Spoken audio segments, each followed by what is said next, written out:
rising sea levels, acidic oceans,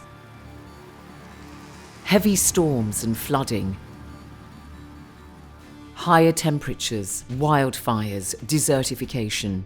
Our weather is more extreme and unpredictable. Taking urgent steps to reduce global warming is critical. But the United Nations says greater action is also needed to increase financing and investment in adaptation and resilience.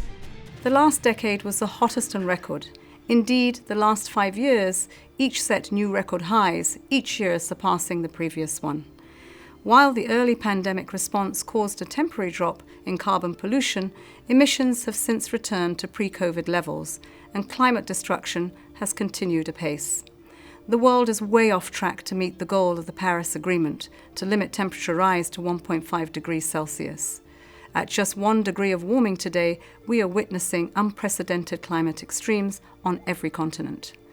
Climate-related disasters nearly doubled over the last 2 decades, with the number of major floods more than doubling and the incidence of major storms growing too.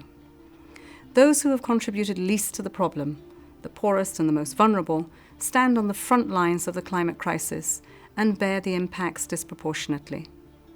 We now face a paradoxical world in which populism and anti-migrant feeling is surging, but in which hundreds upon millions of climate migrants in the near future is a near certainty.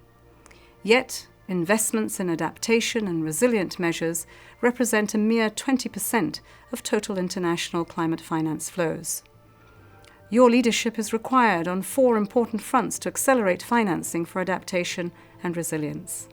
First, financing for adaptation and resilience must be delivered at the scale demanded by science and the needs of the most vulnerable.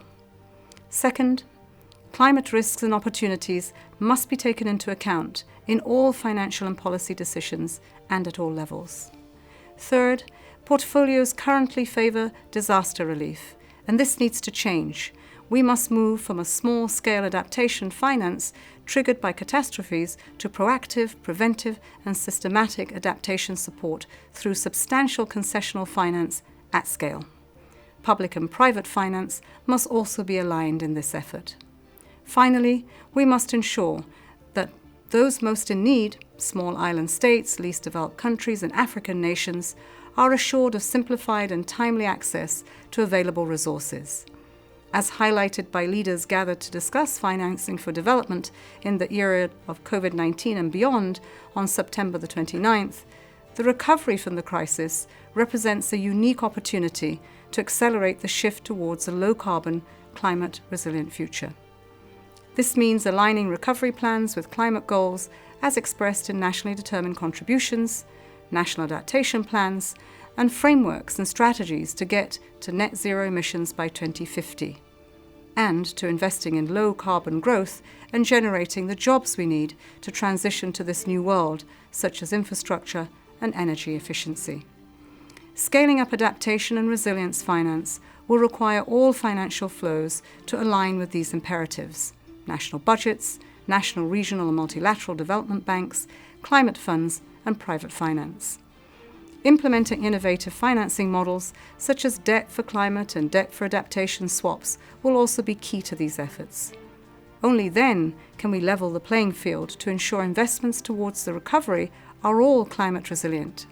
And only then will we give everyone an equal chance to build back better, regardless of the storms, both figurative and literal, that will surely come.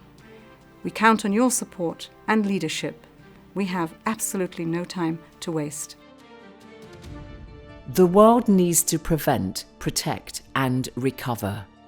Now is the time for deeper and sustained collaboration by governments, international finance institutions and the private sector to accelerate adaptation and resilience.